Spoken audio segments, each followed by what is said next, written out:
I'm with Susan Bollinger, who is one of 5 candidates that are running for 2 spots on a 3-year term on the Pembroke School Committee. Welcome.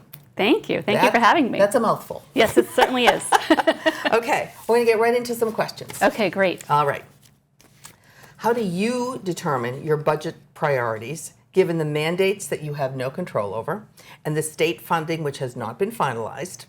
And do you think the decrease in enrollment should be in line with a decrease in school budgeting? So a lot of questions. A lot of questions. Yeah. So one at a time.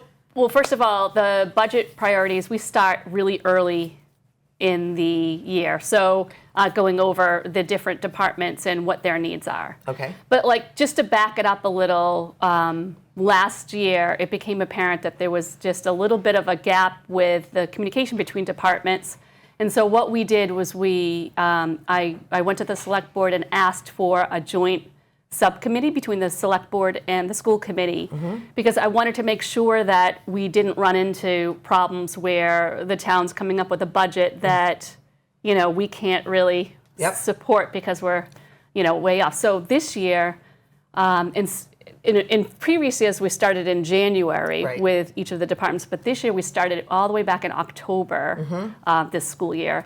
And we started working with the select board members and the town manager and the superintendent. And we got together on a couple of times a month just to go over what the budget priorities were. What we have what's called a maintenance of effort budget. Okay. And so basically that is, what do we need in order to fund this year's school budget without doing anything, just running off of last year's numbers? What do we need this year? So is that just like a level fund, okay. just to make it work.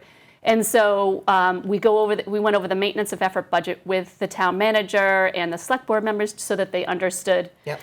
And really what happened was, at the time we didn't know that there was going to be any issues with state funding. And we worked through it all the way through to the end of the year. It was difficult, I won't lie. There was a lot of bumps along the way because we're not used to doing this.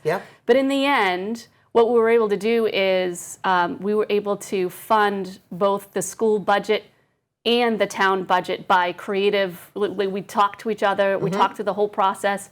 And while other communities were looking at overrides, we were way ahead of the process this year. We were able to do it with very minimal loss, which was great. Sure. And nobody on the town was laid off. Nobody, we only had to do enrollment-driven reductions in the school.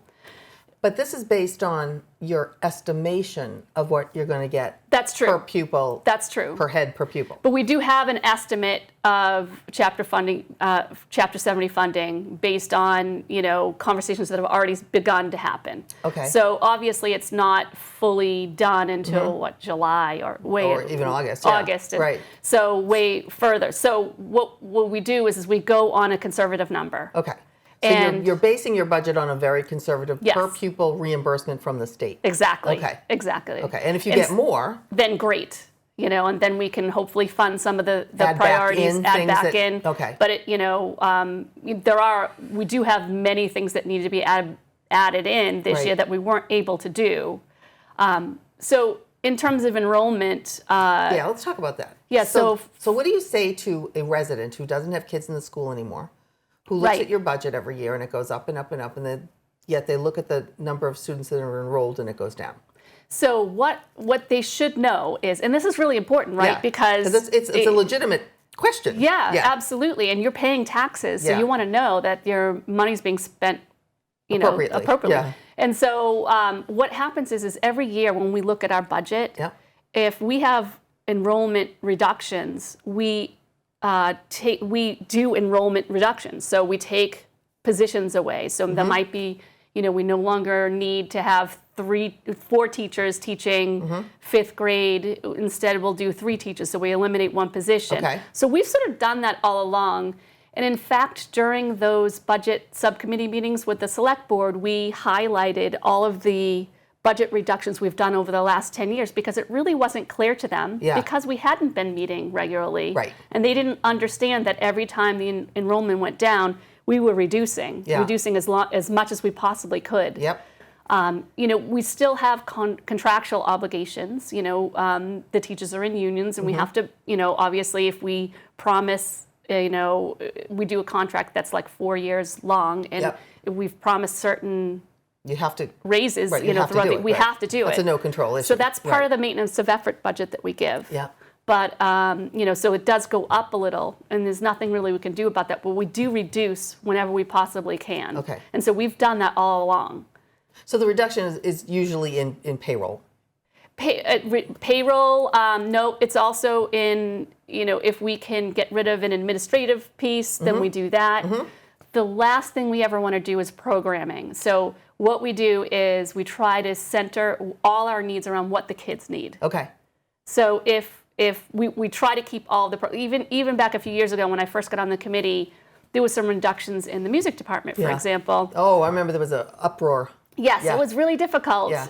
But we were still able to find a way to keep music in the middle schools. Yep. Even though we did reductions, we found a way to not only save most of the jobs. There was like one position that was eliminated. Yep. We was able to shift everything around and still offer all of the same, chorus. We found a creative way around it. Right. I believe our superintendent's great at finding creative solutions for those kind of things.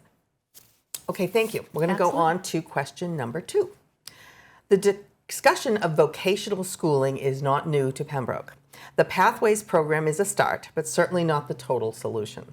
What planning and initiatives do you think are needed now, and why? Oh, absolutely. It's a great question, and it's a really important topic as well. Just so you know, just to back up a little, the Pathways program really was never meant to be a vocational or replacement for a vocational education. But it was all you had. But it was all, it's all we have now, and we're grateful. It was really pretty cool. Yeah, it's a really cool program. But I believe we really need to have some access to vocational education. So what we did during my term is we created a vocational committee, exploratory committee, to explore opportunities at South Shore Technical High School. Yep. And I know that another colleague of mine is currently on that committee working hard, and Erin and lots of administration. We have a whole team of people that are looking at the options, and they're going to bring those options back to us. And our intention is to discuss the options and bring it before the town, hopefully for a vote on whether or not this is something we can fund. Okay. But I believe a vocational education is very important. I have friends that have children who learn differently. Let's face it, we don't all learn the same way. Some people aren't going to go to college. Sure, absolutely. And not only that, the trades are such an important piece, and it's a great vocation. Yeah. And so I think it's really important that we find ways to connect our students with the community or some sort of education that is a different path. Okay. Not the pathways, but different path. A different path. So let's talk about the South Shore Votech, which is in Hanover. Yes. So right now they're expanding their building from what I hear. And yes. then if you want to be one of those towns that's going to be involved in the expansion, you're going to have to help pay for the expansion of the building. Right. Before you even have one student in it. Is that correct? Yes, Okay. absolutely. So, we'll have to make some decisions as a town if this is something we want. I know that we're going to be able to have students there sooner than we had originally thought, but if the other towns agree to accept us as a member town. That's a caveat too, right? That's a caveat as well. 6 of the 10 towns, I believe, that are already in there have to say, yes, we will allow Pembroke students to come in. Yes, exactly. Okay. But it's so important. Right. It's people shouldn't have to not have this option. Right. This option is so important. So the important thing is to get this, we're going to have to decide as a town. Right. This can't be just a school committee decision. This has to be a town decision. Right. We need to put it in before them. But I am all for pursuing this because I think it's a really important option for kids. So what about the option of us having our own or piggybacking onto Silver Lake Regional High School or any of those? So those have all been explored, believe it or not. We'll never be a vocational school. We might be able to offer a couple of shops. But- that is something we would consider, obviously, if all else fails. We're going to have to find some way around it. But we're hoping this just doesn't fail. We want to be part of South Shore Technical, and we think it's a really good option because it offers so much. We have explored going into Silver Lake, and that's not an option for us. So price-wise, or no, it's just not something that I believe Silver Lake can offer to us. okay. So okay. they can't do it. They can't do it. They Okay. have to offer it to their own students Yep, first. makes sense. They have 3 towns. We're not Yep. part of their district. We've pulled away from Right. Silver Lake. We're not part of Silver Lake anymore. So we don't have that option. Okay. So do you believe that you will be in a position to present something to town meeting, let's say next spring? We hope so. Okay. It's really based on South Shore Technical and Yep. their timing. Yep. But it's also based but- on you having to commit to helping pay for this expansion. Exactly, yeah. Okay. But we don't have any numbers yet. Okay. So we're still waiting. We're very close, but we're not there yet. So Okay. we're hoping, absolutely by next spring we can make some decisions. Okay. And the state doesn't have any plans to have any regional state-run vocational schools, do they? That would be a great option if they did. Like I don't know of any. A junior college that they, I mean, the state has colleges and universities. You wonder if someday that they might have something like that. Well, hopefully someday they will, and they'll come up with some sort of a creative solution to involve kids so they could have an option. Right. Okay. We're going to go to question number 3. What is your philosophy on special education? And do you believe that the uptick in students requiring additional services is an anomaly or the future of K through 12 in Pembroke? Well, I believe it's really hard for me to say, to be honest. Yep. But special education, I am grateful that we have the services. Every child deserves to have an education. And I think we need to do whatever possible to make sure that we are paying attention to students' educational needs. Okay. It's very important. It can be frustrating with the funding piece because there is, it's an unfunded mandate. And so, Right. So talk about that. so we really need to, figure out a way in this state to get the funds back to the individual towns because we're spending, one year might be, $500,000 on special education tuition outside of, our district stuff that we don't provide to the Right. students. Another year might be $2 million. I mean, it could be anything. It just depends on who lives in the town and what the services are that they need. And you can't say no. You can't, and we don't want to say no either. Of course not. Of course not. You But, know, it's- but you can't. But, I mean, yeah. if you wanted to, Even if if you we had to wanted make to. a decision, you couldn't say no. Exactly. And you have to pay not only for the transportation, but for the tuition. Exactly. Of any student that has to go somewhere else to any other school, whether it's the next town over or across the state. Right, exactly. Okay. And so, that becomes a big challenge. Fortunately, we do have a stabilization fund that to help with that, but that's only as good as the amount of money we owe, right? So, Right. and then we have circuit breaker funds that come back to us, but really they don't cover. Explain to the public what circuit breaker funds So mean. that's the special education reimbursement from the state. Okay. But they don't reimburse the full amount. They reimburse a small piece. And Okay. it only puts a dent in, So what we need. What can you as the school committee or even as the town officials do to push the state to start funding some of these unfunded mandates? Well, we really need to elect local leaders that believe that that's important.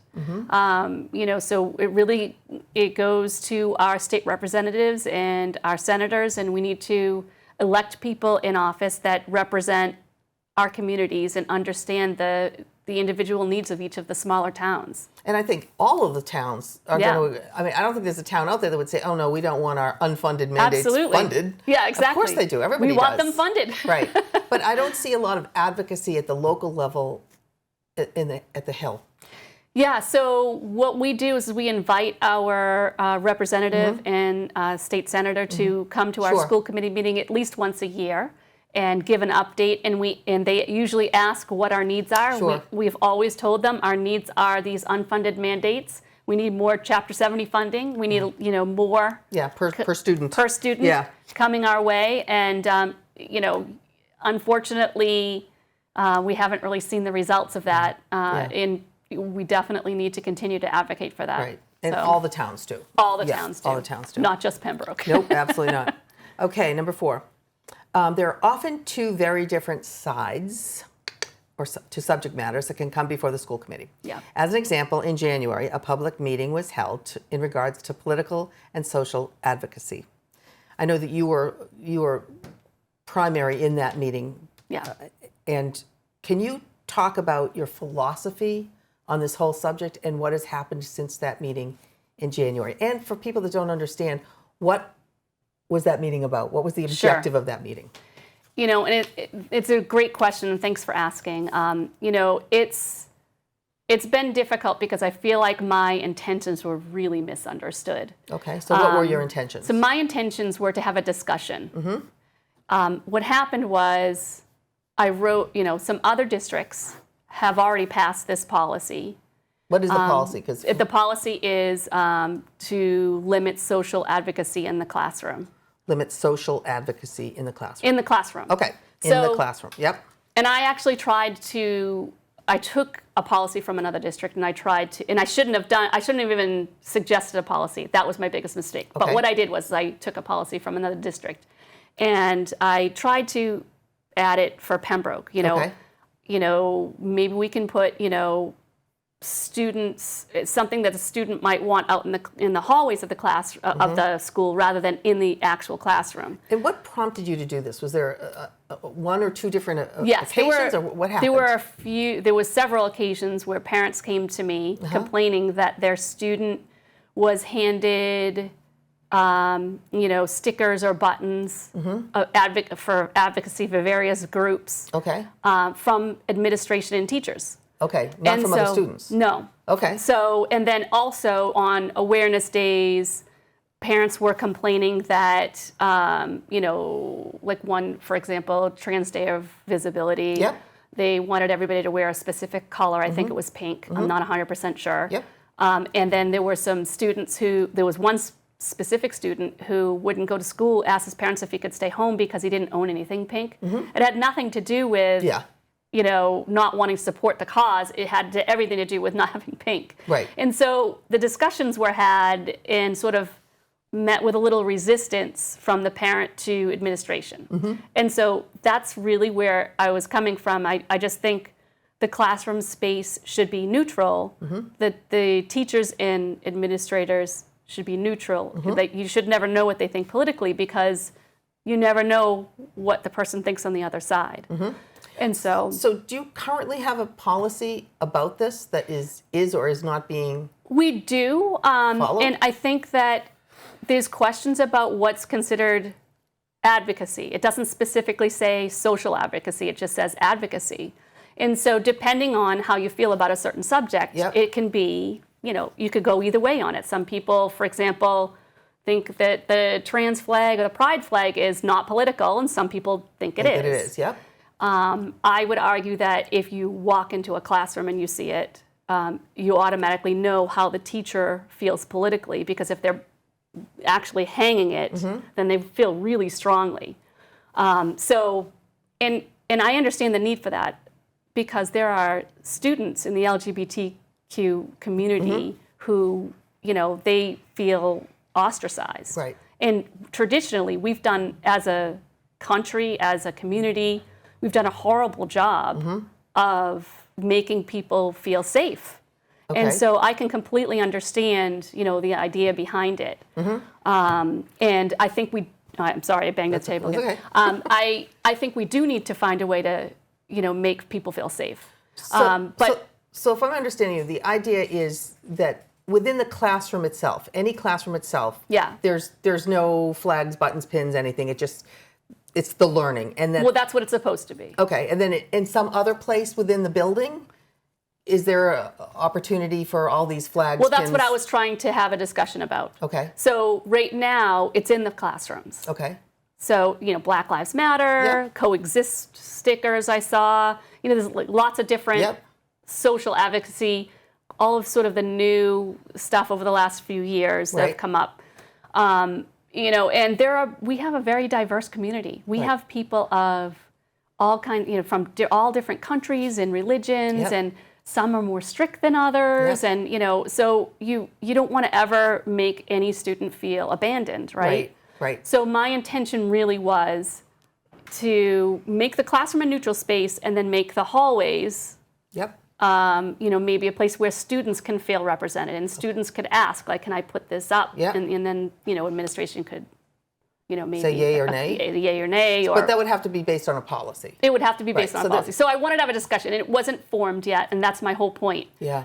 This was supposed to be a discussion, and we invited community comment, and It was a very long meeting. it was a very long Yeah. meeting, and I was very misunderstood. I think people thought I was trying to take away something from the LGBT community, but really what I wanted to do was make every child feel safe. And that's what I'm here for. I want to advocate for children, all children, Right. not just one group that feels marginalized. I want all groups to feel safe. Okay. And so I wanted to have a conversation to do that. Is that almost an impossible situation to be in? It is almost an impossible situation to be in, because I mean, teachers, you can say, okay, you're a teacher, we're paying you, you can't, you yourself can't advocate for anything inside Right. the classroom. Right. Right, because they're your and that employees. was specifically what we were talking about, not students. Students should be able to do whatever they want. Students should be able to wear whatever they want. They should display their identity however they wish to display. We should never be telling a student they have First Amendment rights. Don't teachers? Teachers do as well. Yeah. Absolutely. Yeah. But if they're on the job, they have to follow the they policy. should follow the policy. So it all has to go back to policy. What is Exactly. your policy within the classroom? What is your policy for teachers? Yes. Now, you said you heard from some parents. Yes. Okay. Several. Have you also heard from students? Yes. Several. Okay. Have you heard from teachers? I certainly have now. Okay. So, So from what I'm hearing, if I'm hearing right, the parents and the students have an ability, a pathway to go speak to the school committee about this, but the teachers actually don't.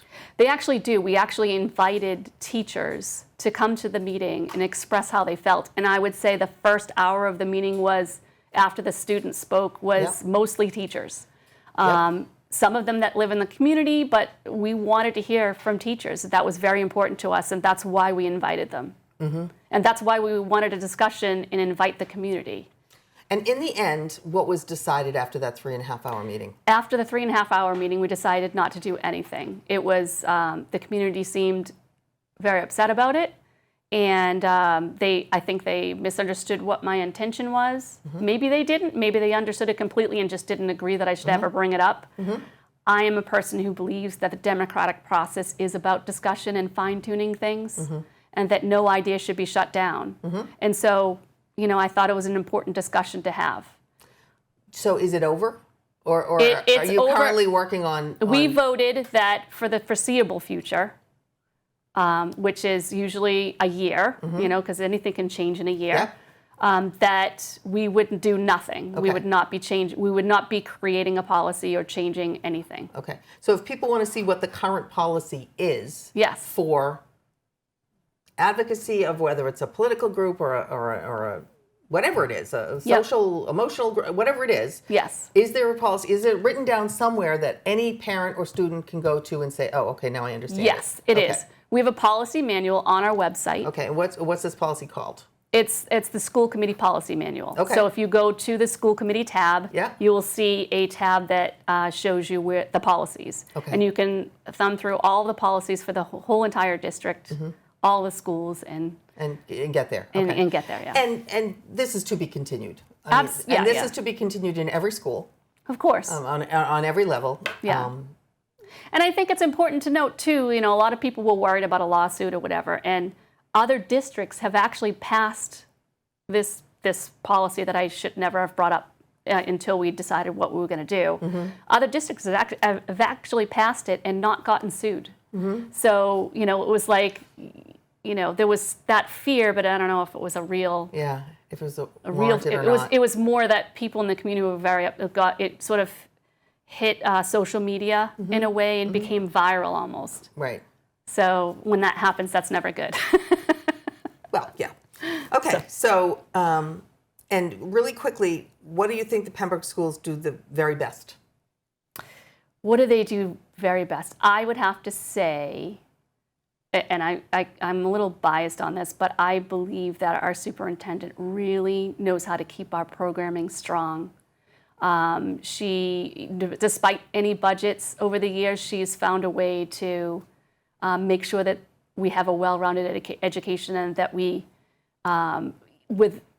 actually have, with all of the schools that are similar to ours, we actually have very low per pupil spending, and we're still able to provide so much and keep a very well-rounded education So for you the give 3 students. cheers to Aranobi. Absolutely. Okay. All right, we're going to let you take about 2 minutes to talk directly to the constituents and tell them why that you think they should vote for you for another 3 years. Great. Thank you so much. Yep. So over the last 3 years, I've really enjoyed serving on the school committee. Working together, we have achieved significant milestones while navigating significant challenges, always with the best interests of students at heart. Through collaborative efforts with parents, students, administrators, educators, and community members, we've made progress in enhancing the quality of education and ensuring the well-being of the students under our care. Some accomplishments over the last 3 years include implementation of the Innovative Pathways program, reestablishment of the Joint Select Board School Committee Budget Subcommittee. We created a Vocational Exploratory Committee, and we reorganized the existing policy manual, making it easily readable and accessible to anyone needing to locate information. We also advanced policies that recognize student achievements, including allowing students in various clubs the opportunity to earn cords to be worn at graduation. Academic excellence and fiscal responsibility is of the utmost importance. I've been serving on the budget subcommittee for over the last 3 years. We are facing a financial crisis in our town over the next few years, and my experience and dedication to fine-tuning our budget while maintaining our current programming will be invaluable. My bringing back the Joint Budget Subcommittee with the Select Board proved to be invaluable this year and was instrumental in solving both the school and town budget deficits this year. Also, vocational education is top priority for our town. My hope is to eventually bring the results of the committee's work to the town for consideration.